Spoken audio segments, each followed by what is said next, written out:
my one tip is, can you try to keep your drawing as continuous as possible without lifting your pencil? Where do you start? I'm going to point out there's going to be an area down here and right here in the middle.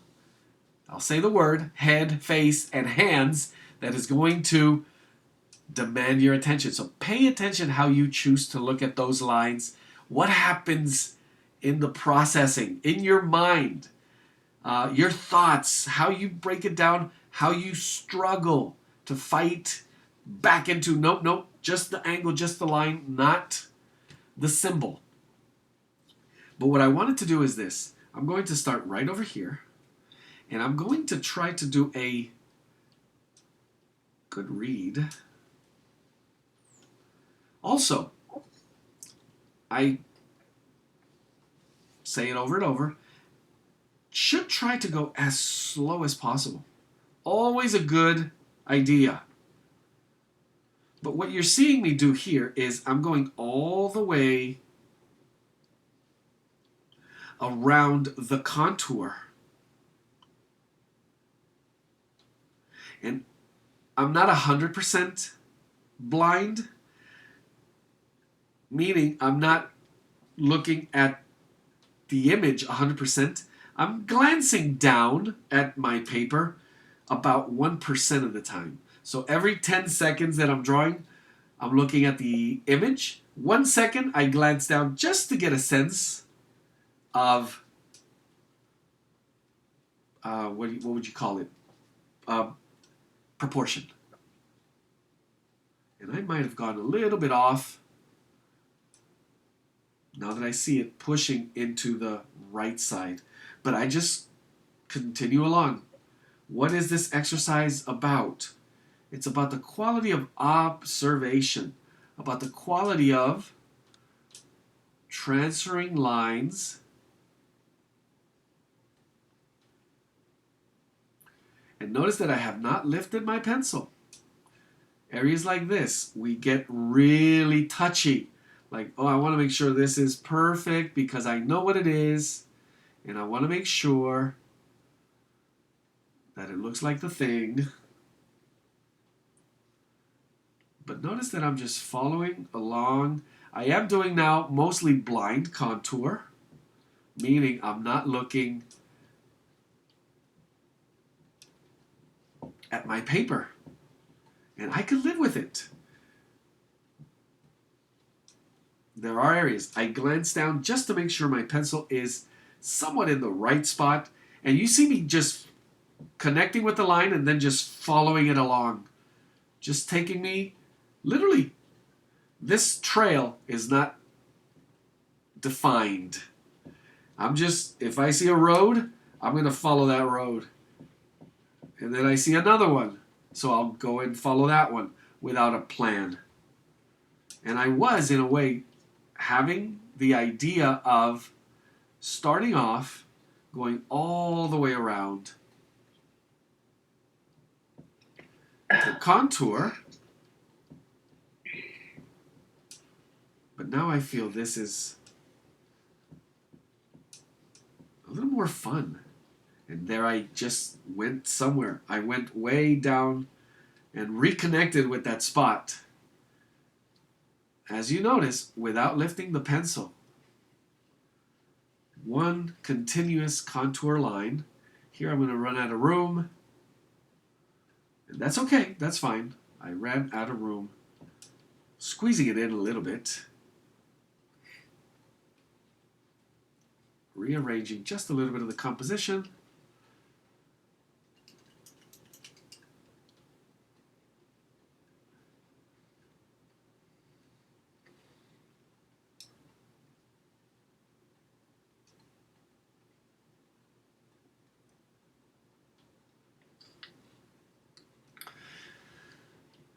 Keeping your eyes on your subject, you'll realize you don't get lost. If you are not looking at your subject, you're in trouble. Okay, I'm reaching a point where I need to lift and just draw another line and then another. So that's what you do. You lift, you place, and then you continue. as long as you can with that continuous line. Sometimes I go back over the line, giving it a little extra quality, tracing back over it. Not really trying to make up too many new lines. But not losing your place means you know where you're going. You're taking that trail, you're going for that walk, and you know exactly where you are, where you need to be. Okay, here, trouble. Ran out of lines to connect. I already did this side. So I'm going to go make a choice and stay right back in here to the other side. Once again, we go into that, how do you choose where to begin, where to go. So this area has a lot of loose lines here, kind of disconnected.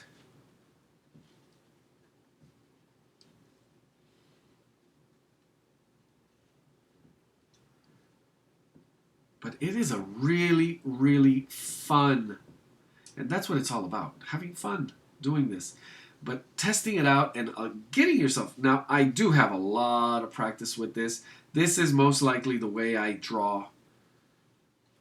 I'm going to say 90, close to 100% of the time. When I draw, this is my go-to technique. I love blind contour. Now, it does not give you that accuracy of likeness that most people go, well, wow, he's amazing at drawing. It looks like a photo. But it gives me expressive qualities that I feel are more true to what I'm looking for.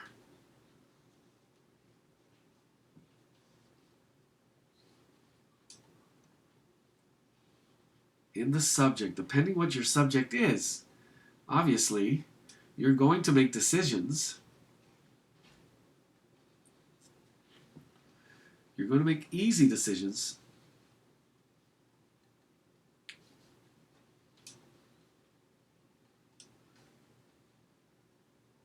Interesting. There we go.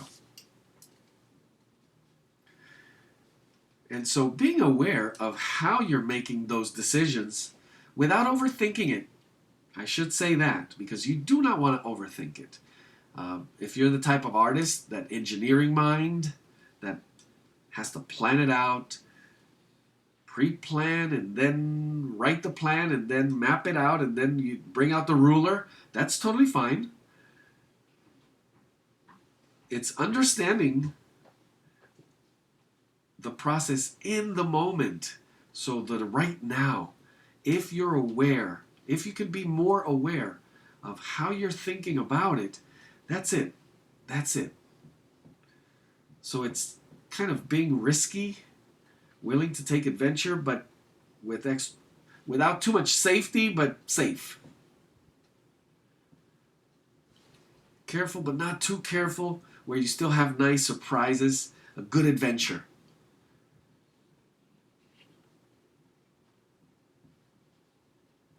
So try it out if you are not. Blind contour drawing. And then, highly, highly recommend. Go for it. Left-handed. If you're right-handed, try it left-handed.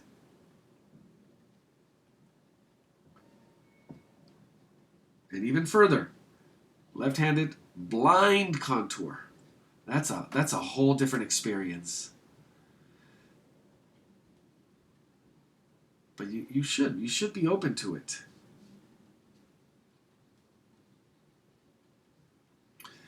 Now I'm really beginning to thinking of my mental process, what's going on here right now. I'm beginning to look for those relationships. Okay, this line was supposed to connect with this area here, but I'm letting it flow at this point. I'm just letting the lines begin to come together.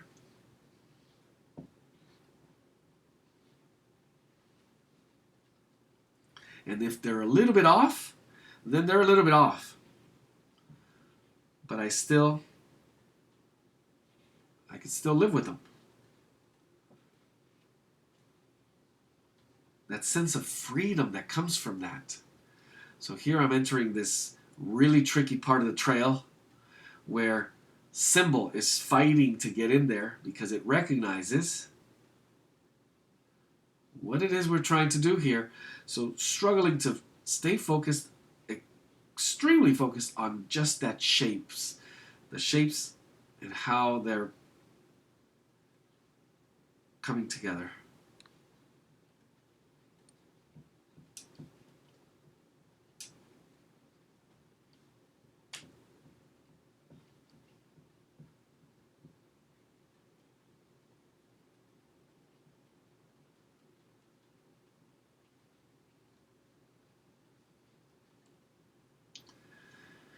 This is a Picasso drawing, by the way. This is a Picasso drawing. He was drawing his friend Igor Stravinsky. And he most likely did this blind contour drawing.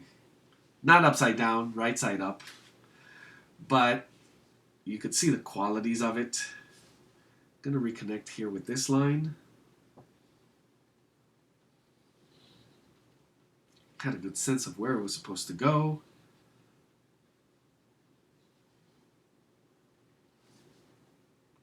Now it gets a little trickier to stay within that one contour line as you reach the ending. The finishing touches.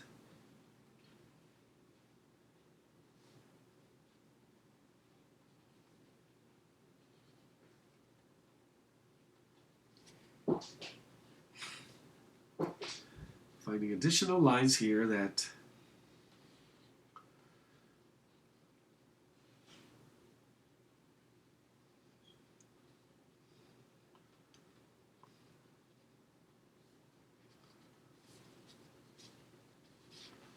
and coming right back into that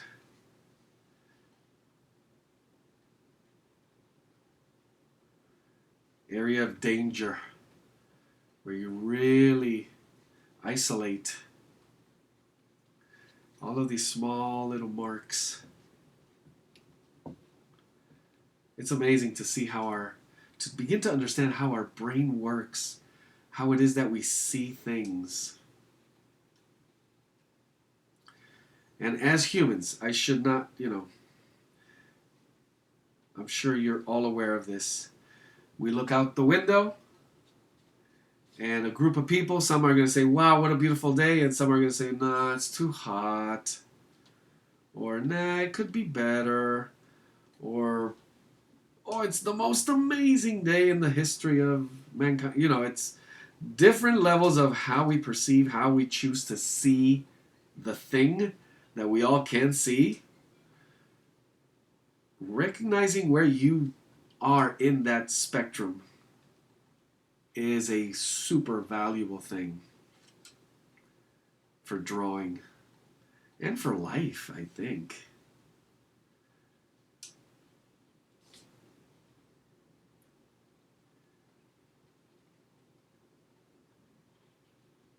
Allowing yourself to be more objective, to see it for what it is, to see the beauty in the most ugly, what you think is the ugliest. I love an exercise where we draw a housefly, and we have to take a really, really, really close look at it, and all of a sudden you discover these beautiful things. And people that are afraid of snakes, for example, and why not draw them close up and really get something out of those sensations. It's a tricky thing. It's a tricky thing. We all have those things that we prejudge and not interested. Flowers, who likes flowers? Or just the obsession with flowers. It's how you choose to look at the thing. Very, very important. And look at that, I went super fast. Super fast. No rush. Don't feel like you have to rush. I want you to take a few extra minutes. But I am going to flip it around. And there he is, Igor Stravinsky. And what I want to point out here is the quality of the line that I was able to achieve is what makes me happy. Not that it looks, oh my God, it looks exactly like the image. No, it's, I could feel. And something key when you keep a sketchbook, you have a drawing practice, an art practice.